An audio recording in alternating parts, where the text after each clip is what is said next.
warahmatullahi wabarakatuh. Perkenalkan, saya Tuti Aloya, Magister Pendidikan.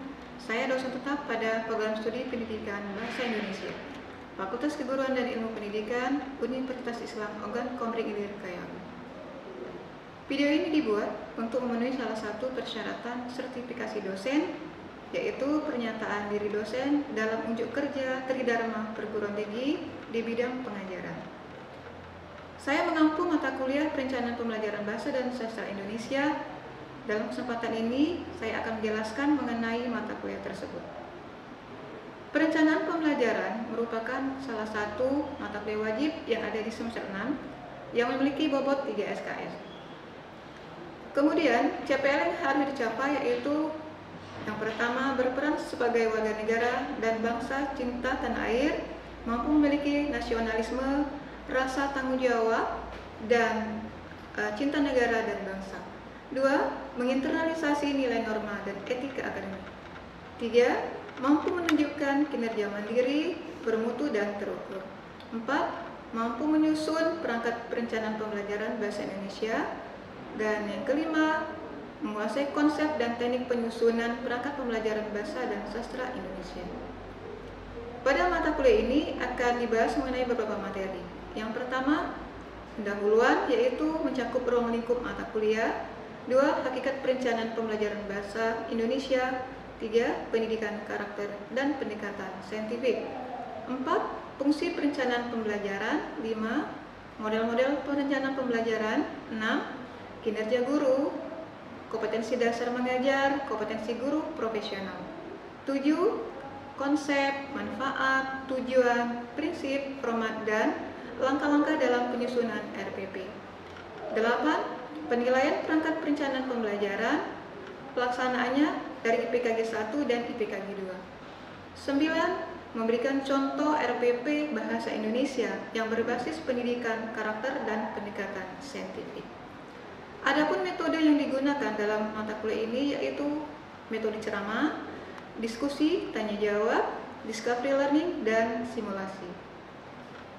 Pada perkuliahan ini, mahasiswa diharapkan dapat berperan serta aktif dalam forum diskusi, tanya jawab, discovery learning, dan simulasi di kelas. Selanjutnya, referensi dalam mata kuliah ini yaitu Avandi, judul buku Perencanaan Pembelajaran Pendidikan Dasar Hasanah Pendidikan di Jurnal Ilmu Kependidikan volume 1 nomor 2 2009. 2. Muhammad Akhwan, berjudul Pendidikan Karakter, Konsep dan Implikasinya dalam Pembelajaran di Sekolah 2011. Kemudian 3. Umar Malik, berjudul Proses Belajar Mengajar Jakarta Bumi Aksara 2011, dan Harjanto yang berjudul Perencanaan Komponen MKDK Jakarta 2010. Dan yang terakhir Ahmad Masin, Implementasi Pendekatan Saintifik, Penanaman Karakter dan Konservasi pada Pembelajaran Pertumbuhan di Jurnal pada tahun 2014. Kemudian komponen penilaian pada mata kuliah ini terdiri dari 1.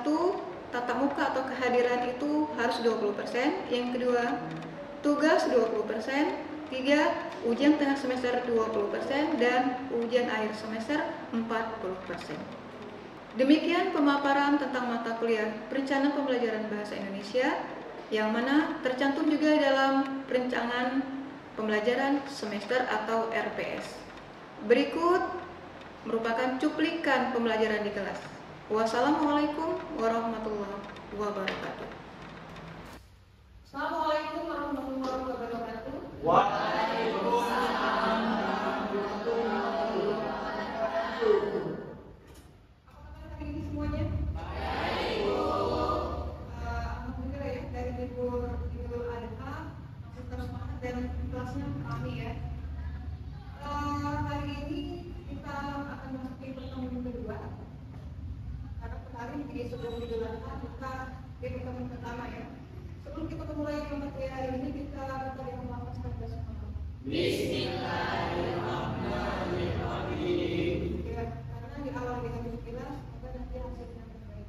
Amin. Sebabnya itu di awal dengan bismillah. Sama dengan materi hari ini dan mata kuliah kita Perencanaan Pembelajaran Bahasa dan Sastra Indonesia. Sebelum kita melangkah ke pertemuan kedua, Coba kita ulangi lagi apa persoalan pertama yang kita bahas? Ibu, Ya, Muslim. yang pertama itu pendahuluan ruang lingkup mata kuliah, yang kedua itu habitat rencana pembelajaran, yang ketiga itu pendidikan karakter dan pendekatan saintifik, yang keempat itu fungsi perencanaan pembelajaran, yang kelima itu model-model perencanaan pembelajaran bahasa, yang keenam kinerja guru, kompetensi dasar mengajar, kompetensi guru profesional, dan yang ketujuh konsep, manfaat, tujuan, prinsip, dan format dan langkah-langkah penyusunan RPP. Yang kedelapan itu penilaian perangkat perencanaan dan pelaksanaan pembelajaran IPKG 1 dan IPKG 2. Yang terakhir itu contoh RPP bahasa Indonesia yang berbasis pendidikan karakter dan pendekatan saintifik. Ya, jadi ada berapa jumlahnya? 9. Ada 9 pokok bahasan yang kita bahas dalam satu semester ini. Jadi secara di mata kuliah ini kalian memang harus serius ya, karena ini tujuannya kalian akan ke lapangan ya, sekolah. Dari mengenai rencana sampai tahap rancangan rencana pembelajaran. Karena itu ada tujuannya hasilnya menciptakan pembelajaran yang efektif dan efisien. Oleh karena itu antara teori dan praktik harus seimbang. Alhamdulillah masih ingat ya, hari ini kita lanjutkan ke materi yang kedua. Mengenai apa materi itu? Di situ yang kalian baca tadi. Ya, kita rencana pembelajaran. Sebelum kita ke rencana pembelajaran, apa yang maksud dengan rencana? Kalian kesini kemarin, tadi kuliah, punya rencana kan? Hari ini kan kuliah, kuliah ini. Untuk pakaian, untuk sepatu dan lain sebagainya, apakah direncanakan semalam atau pagi tadi langsung? Semalam ya. Kenapa demikian? Kenapa tak pagi tadi saja? Khususnya perempuan kalau laki-laki gampang ya. Pakai baju biru, kalau roknya merah, kemudian roknya kuning, nanti seperti itu habis. Jadi tidak matching, karena sekarang semua matching, harus sudah matching biar terlihat. Jadi semua perlu rencana, pergi kuliah perlu rencana, mau makan pun malam nanti direncanakan mau makan apa, nggak mungkin langsung ke dapur langsung makan. Kalau nggak ada nasi, nggak mungkin kita makan nasi ya.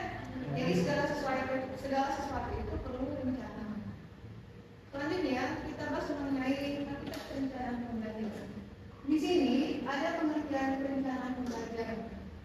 Sejauh ini pernah kalian mendengar mengenai perencanaan pembelajaran? Atau di mata kuliah lainnya di strategi pembelajaran, ternyata mata kuliah perencanaan ini sempurna. Strategi sebelum mata kuliah ini, ada yang bisa? Secara global saja kira-kira. Apa sih perencanaan pembelajaran itu? Bisa lihat? Menyusun. Ya, kan? Proses dalam menyusun rencana pembelajaran. Ya, karena khususnya ini pembelajaran ya, tergantung dari apa yang laksananya ya. Jadi perencanaan itu berawal dari kata rencana, mendapatkan penambahan input awal dan akhiran. Jadi perencanaan, yaitu suatu pemikiran yang disusun secara sistematis, suatu kegiatan apabila direncanakan hasilnya akan diperoleh. Nah di sini ada kata sistematis, suatu pemikiran yang disusun secara sistematis, sistem. Artinya apa? Nah di situ tersusun di situ mulai dari komponen kecil sampai ke yang komponen besar. Itu harus dengan sistematis, semuanya itu merangkai. Jelas ya untuk pengertian ya? Kemudian yang kedua, hakikat. Hakikat perencanaan pembelajaran adalah suatu proses sistematis dalam merancang kegiatan pembelajaran untuk mencapai tujuan pendidikan. Nah ini melibatkan penyusunan dari materi, metode, media, dan evaluasi pembelajaran, serta kita akan mempertimbangkan berbagai faktor yang mempengaruhi proses belajar mengajar. Jadi ini yang dimaksud dengan sistematis tadi ya, usul bahwa proses yang sistematis itu mulai dari merancang pembelajaran. Apa tujuan dari pembelajaran? Apa tujuan dari sebuah proses pembelajaran? Tujuan kalian kuliah apa? Anda punya ilmu kalian pengetahuan.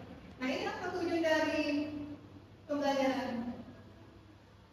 Untuk mencapai tujuan akhirnya agar mendapatkan proses pembelajaran itu lebih efektif dan efisien. Itu yang diharapkan. Kemudian media, apa itu media? Allah. yang baik dan betul. BBC Media yang tidak hanya sebagai proyektor, media bisa berupa audiovisual yang bisa didengar dan materi tadi. Apa tujuan dikirimnya media atau dipakainya sebuah media pembelajaran? untuk membantu proses pembelajaran. Membantu proses pembelajaran agar pembelajaran itu lebih efektif waktunya, dan juga membuat siswa atau mahasiswa itu lebih tertarik ya, dan juga motivasi, tidak langsung diam saja. Berbeda kalau kita pakai karton dengan ini ya. Ya seperti itu. Paham ya media? Kemudian untuk evaluasi pembelajaran, kenapa evaluasi itu harus dipilih? Evaluasi kita apapun harus dipelajari dulu, disiapkan di rumah kita. Evaluasi pembelajaran, yang kita bukan evaluasi itu untuk melihat, untuk mengukur apakah materi disampaikan itu berhasil apa tidak. Makanya perlunya evaluasi serta mempertimbangkan berbagai faktor untuk dalam mempengaruhi proses belajar pembelajaran tersebut. Kemudian yang ketiga, rencana pembelajaran yang baik akan membantu guru mengelola pembelajaran secara efektif dan efisien sehingga mencapai hasil belajar yang optimal. Ada yang bisa menjelaskan ini? Ini semua calon guru ini. Perencanaan pembelajaran yang baik akan membantu guru mengelola pembelajaran secara efektif dan efisien. Tadi hubungan dengan yang kita bahas sebelumnya, dari materi, metode, media, dan evaluasinya. Hingga selama ini, dapat hasil ini. Maksudnya apa? Ada yang bisa menjelaskan? Supaya pembelajarannya tersusun sesuai dengan RPP. Biar Ya? sehingga tercapai hasil pembelajaran ini. Ya, RPP tadi itu apa sebenarnya tadi? Yang lain? Dirawat semua sampingnya? Materi, metode, terus materi, metode, yang evaluasi, proses pembelajaran. Ya, jadi mempengaruhi dan mendukung dengan ini. Ya, proses perencanaan pembelajaran yang baik akan membantu guru mengelola pembelajaran secara efektif dan efisien. Apakah sama efektif dan efisien? Efektif dan efisien. Kalau dia ada kata dan artinya berbeda, efektif dan efisien. Baik efektif waktu, kalau efisien itu apa? Hah? Cukup. Sehingga mencapai hasil belajar yang optimal. Karena tadi semua sistematis dari rancangan pembelajaran tadi kan mulai dari tadi materi, metode, media sampai ke tahap evaluasi sudah disusun sesuai dengan kebutuhan siswa, maka hasilnya ini belajar itu sudah optimal. Ya, itu harapan kita. Selanjutnya ada poin-poin yang harus kita perhatikan dalam menyusun rencana pembelajaran. Jadi kita ini yang pertama, prosesnya sistematis. Perencanaan pembelajaran yang bukan sekadar daftar kegiatan, tetapi sebuah proses yang terstruktur dalam perencanaan yang baik. Maksudnya bagaimana? Bukan sekadar daftar kegiatan. Makanya untuk calon itu tidak boleh RPP itu di-download dari internet. Karena apa? Kita tidak bisa mengukurnya. Karena kita yang di lapangan. Siswa kita yang tahu bagaimana proses mereka. Makanya untuk menyusun RPP itu berdasarkan kebutuhan siswa, bukan kebutuhan dosen ataupun guru nantinya. Nah, demikian kita itu mengetahui bagaimana kemampuan siswa. Kita tidak bisa menentukan kayak metode ini sajalah, ini kayak ini menarik, tetapi tidak sesuai dengan mereka, tidak bisa seperti itu. Ya, strategi itu kita sudah belajar kan? Strategi ini cara mengajar yang baik. Jadi fungsi sistematis ini bukan sekedar latihan kegiatan ini seperti RPP itu hanya berisi materi, indikator, tujuan pembelajaran, media sampai ke evaluasi. Tapi sebuah proses yang terstruktur, artinya apa? Tidak ada dari bawah ke atas, artinya dari atas ke bawah. Tersusun ya kan? Materi, apa istilah materi yang harus kalian pelajari di strategi? Strategi dari strategi itu materi, kemudian tujuan, indikatornya apa, metodenya apa, pendekatan apa, Ini masuk ke struktur itu ya. Selanjutnya tujuan yang jelas. Setiap kegiatan pembelajaran harus memiliki tujuan yang jelas dan spesifik yang ingin dicapai oleh siswa. Kenapa? Karena selama ini tidak memiliki tujuan yang jelas pemaknaan materi ini. Misalkan, siswa apakah siswa dapat menulis cerpen atau siswa dapat membaca cerpen? Beda ya. Dan itu tidak bisa ditampilkan secara bersamaan. Jadi tidak lagi saja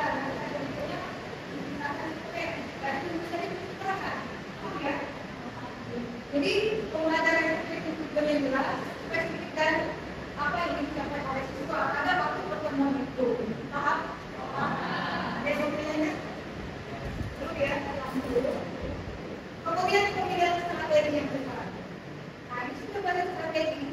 Coba Heri bisa Heri menurut pendapat kamu rencana pelajaran menyebabkan pemilihan strategi apa? Ayo Heri ya Pak. Itu dulu memilih materi yang sesuai dengan pemilihan strategi yang tepat bahwa rencana pembelajaran dibuatkan pemilihan strategi pembelajaran yang sesuai dengan tujuan. Antara strategi dengan tujuan pembelajaran harus seimbang, harus tepat. Materi dan karakteristik siswa yang sedang tadi harus sesuai dengan kebutuhan siswa tadi. Antara pemilihan strategi. Apa salah satu strategi belajar yang kamu pelajari? Strategi belajar? Strategi itu sama dengan teknik ya? Apa? Seperti apa contohnya? Menggunakan strategi apa? Apa teknik apa? Teknik prayer. Apalagi? Strategi? Aduh lupa ya? Ya, artinya cara yang tepat dalam penentuan ataupun pemilihannya sesuai dengan materi dan karakteristik siswa. Silakan nanti diulang kembali kita lagi di mata kuliah strategi ya. Karena itu berhubungan antara strategi kan nanti perencanaan. Disebut apa mata kuliah strategi itu? Menang juga. Menang juga perencanaan ya. Yang pelajaran sudah perencanaan ini kalian melakukan simulasi PLP itu tahap akhirnya. Kemudian yang kedua, pemanfaatan sumber daya. Perencanaan pelajaran juga mempertimbangkan pemanfaatan sumber daya yang tersedia, baik sumber daya manusia, materi maupun media pembelajaran. Ya sumber daya itu kan itu siapa? Itu semua. Orang-orang yang terlibat di dalam itu. Mempertimbangkan bagaimana pemanfaatannya, baik sumbernya, daya manusia, materi maupun media yang dipakai. Selanjutnya evaluasi yang berkelanjutan. Perencanaan pembelajaran harus mencakup evaluasi untuk memantau kemajuan siswa dan efektivitas pembelajaran serta melakukan perbaikan jika diperlukan. Perencanaan itu harus mencakup evaluasi. Apa evaluasi dilakukan? Di akhir pembelajaran. Berupa apa bisa? Bisa berupa Tulis, kemudian soal, menjawab, kemudian satu kalau bisa tes, objektif atau pilihan ganda. Jadi tergantung materi apa yang memberikan. Kalau yang praktik, siswa dapat menceritakan kembali isi cerpen. Artinya itu berupa ujian kerja.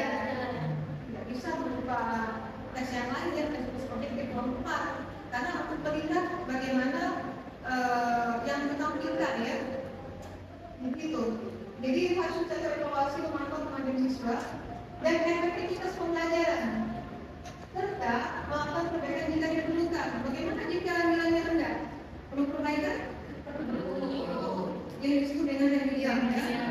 Bagaimana? Apakah mengulang lagi soal itu? Apakah memberikan materi baru atau materi yang itu? Apa? Tadi bersama dengan menanyakan kembali pemahaman mereka tentang materi tersebut. Kemudian setelah itu kembali lagi di evaluasi lagi ya, meningkat atau tidak dari hasil penelitian. Paham ya? Itu yang sudah dievaluasi berkelanjutan ya, artinya ada kelanjutan dari evaluasi awal ke evaluasi selanjutnya. sampai siswa itu pulang nilai cukup. Kalau kalian kan jangan sampai C, minimal B. Harus ada pengayaan. Selanjutnya manfaat perencanaan pembelajaran. Meningkatkan efektivitas pembelajaran. Perencanaan yang matang membantu guru menyampaikan materi pembelajaran yang lebih terstruktur dan sistematis sehingga meningkatkan pemahaman siswa. Apakah benar seperti itu? Kenapa demikian? Ayo guru lagi. Mengapa demikian?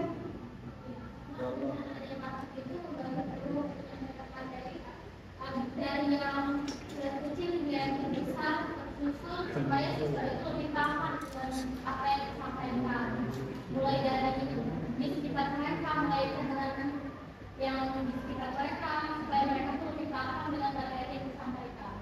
Ya. Ada lagi? Sama ya.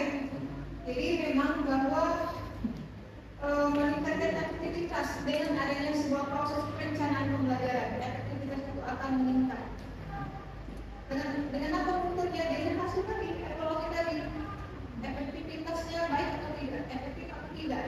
Dari apa seluruh komponen yang tersistem dalam efektif tadi ya? Nah itu. Selanjutnya meningkatkan efisiensi. Apa perbedaan efektivitas dan efisiensi? Itu berbeda ya. Perencanaan yang baik membantu guru mengelola waktu dan sumber daya secara lebih efisien. Di sini penekanannya pada pengelolaan waktu efisien.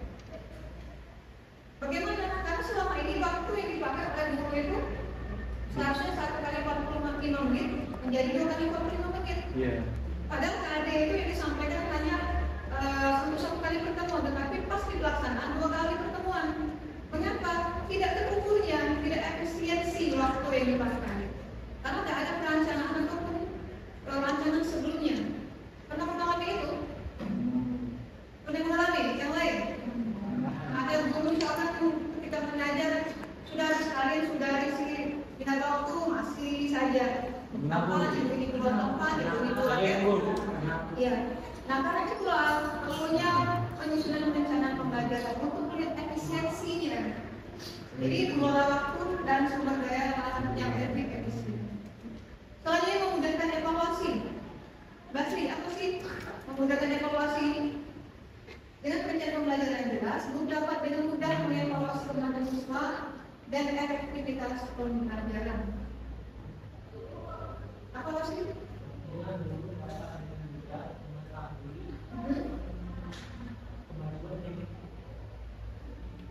Kemajuan siswa dan juga aktivitas siswa dalam proses pembelajaran. Dan yang lain? Ada yang mau menyampaikan bahwa dengan adanya perencanaan ini akan memudahkan evaluasi. Ini kan awalnya perencanaan itu ya, memudahkan evaluasi. Dengan perencanaan yang jelasnya apa? Semua komponen itu jelas. Guru dapat dengan mudah mengevaluasi kemajuan. Dengan adanya perencanaan yang dilakukan tadi, guru dapat mengevaluasi seberapa besar kemajuan itu yang dicapai ya. Saya kira waktu penyusunan itu kalau sudah disusun dan sesuai dengan kebutuhan siswa, maka akan dapat diperoleh kemajuan yang sangat besar ya, hasil yang sangat baik dan efektivitas dalam pembelajaran. Jelas ya. Kemudian meningkatkan motivasi siswa. Nah ini penting sekali dalam meningkatkan motivasi. Meningkatkan motivasi pembelajaran berencana dengan baik dan dapat menciptakan suasana belajar yang menyenangkan dan memotivasi siswa untuk belajar lebih giat. Ini yang perlu. Kalau siswa saja dari awal kita mengajarnya sudah tidak semangat, dari awal kita membuka pembelajaran langsung saja berikan materi tanpa berikan dulu pemanasan terlebih dahulu, motivasi. Kita lihat dulu suasana kelas, kita lihat dulu suasana muka mereka, ada yang masih sedikit makan atau tidak, kalau tidak sedikit tidak. Nah itu perlu diperhatikan saat awal. Mulai masuk kelas, perhatikan bagaimana kondisi siswa, kondisi ruangan ya. Kalau sudah optimal, baru lanjutkan. Kenapa perlu sekali untuk awal sekali itu perlu sekali ya motivasi kita kepada mereka untuk menciptakan suasana belajar yang menyenangkan. Kalau sudah menyenangkan, hasilnya akan baik kan? Kalau suasananya dalam hal sudah sampai dari guru ini saya nggak ngerti. lama sekali waktunya habis. Nah itu jangan sampai jadi guru seperti itu ya. Membuat suasana kelas itu membuat bahagia mereka, membuat merindukan gurunya. Kapan orang yang itu masuk ya? Kapan ya bapak mungkin itu masuk kelas? Kayaknya kalau waktu 2 jam itu tak terasa, seperti 30 menit saja. Karena apa? Gaya belajarnya menyenangkan, memotivasi untuk belajar lebih giat lagi. Selanjutnya mencapai tujuan pembelajaran. Ini akhirnya ya. Perencanaan pembelajaran yang baik membantu guru mencapai tujuan pembelajaran yang telah ditetapkan. Apa tujuan pembelajaran yang telah ditetapkan bagi calon guru? Yang sampai tidak tahu tujuan pembelajaran yang telah ditetapkan, coba ambil satu materi tentang apa, puisi misalnya. Siswa misalkan hari ini siswa dapat menulis puisi atau membacakan puisi. Apa tujuan yang akan ditetapkan? Sudah bisa memahami struktur isi puisi. Ya, artinya dia dapat membacakan puisi dengan baik dan benar kan? Ya. Terdapat informasi, jejak, apalagi mimik, kemudian gaya bahasa dan lain sebagainya. Nah itu bahwa perencanaan pembelajaran yang baik akan membantu guru mencapai tujuan pembelajaran yang telah ditetapkan. Jangan sampai nggak tahu ya tujuan pembelajaran yang kamu kamu capai ya. Kalau gurunya bingung bagaimana siswanya ya. Oke. Selanjutnya kesimpulan. Perencanaan pembelajaran adalah fondasi penting dalam proses pendidikan. Dengan perencanaan yang baik, guru dapat menciptakan lingkungan belajar yang efektif, efisien, menyenangkan sehingga siswa dapat mencapai hasil belajar yang optimal. Fondasi tahu ya fondasi? Kalau ini potongan kita mana fondasinya? Ini yang 4. Fondasinya, bukan ini. Ya, fondasi ini ya, kerangkanya. Jadi fondasi itu harus kuat. Kalau fondasi tidak kuat, ya bagaimana tidak bisa mencapai tujuan yang ditetapkan tadi, bahwa dapat meningkatkan hasil belajar yang baik, mencapai KKM yang telah ditentukan. Makanya fondasi awal itu penting ya. Jadi tidak sembarangan membuat sebuah rancangan. Kalau fondasi sudah bagus, alhamdulillah Allah akan mencapai hasil yang baik. Jangan salah ya, fondasi itu ini kalau ini disebut dengan apa? Atap. Selain atap apa yang disebut dengan plafon? Ya, ini namanya langit-langit. Ya, seperti itu. Ini adalah kalau kita bicara ini apa ini? Bisa disebut dengan fondasi nggak?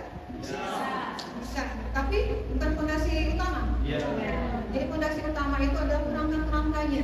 Kalau kerangkanya kuat, insyaallah tidak kokoh ya. Itu juga yang kita sebut dengan perencanaan tadi agar mencapai hasil belajar efektif, efisien, menyenangkan sehingga hasil belajarnya optimal. Sampai di sini jelas? Jelas. Tergambar bagaimana apa yang harus dilakukan sebagai calon guru? Jadi guru yang dirindukan bukan guru yang ini ya. Makanya guru itu ada sebutan pahlawan tempat ada jaksa. Tidak ada tanda ya, tapi jaksa dia ada. Akan diingat sampai akhir hayat. Itu ada garis bawahnya, tapi dia ikhlas mengajarnya itu. Ikhlas, memang dia itu bukan hanya memberikan ilmu tetapi mendidik ya, mengubah karakter siswa dari yang tadinya susah untuk dijelaskan akhirnya mudah, karakternya bagus, jadi bagus ya. Itu peran guru ya. Keberhasilan itu terletak pada peserta didiknya. Ada pertanyaan sampai di sini? Tidak ada? Kalau tidak ada, silakan materi pagi ini nanti saya kirim di grup ya. Akan kalian pelajari karena ini adalah langkah awal. Sudah ini langkah selanjutnya. Mengenai apa misalnya muslim? Materi ketiga? Materi ketiga berkaitan dengan itu pendidikan karakter dan pendekatan saintifik. Nah itu lebih dalamnya lagi ya. Ini mungkin itu saja ya materi yang dapat saya sampaikan hari ini. Mudah-mudahan dapat direalisasikan dan mendapatkan hasil yang baik. Kita tutup dari waktu sekarang mendalam. Alhamdulillah. Assalamualaikum warahmatullahi wabarakatuh.